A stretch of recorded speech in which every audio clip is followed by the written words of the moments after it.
चलिए मैडम, धक्का नहीं देते मरे आप।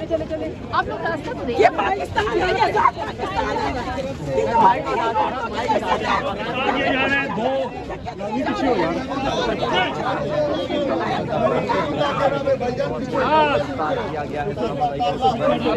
ये तस्वीर नज़र आप देख रहे हैं।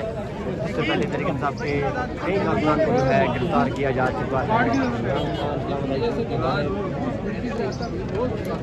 यार वो जो पहले आप बताए वो तो है ही नहीं गाड़ियों वाले।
आपने आगे नहीं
Thank you.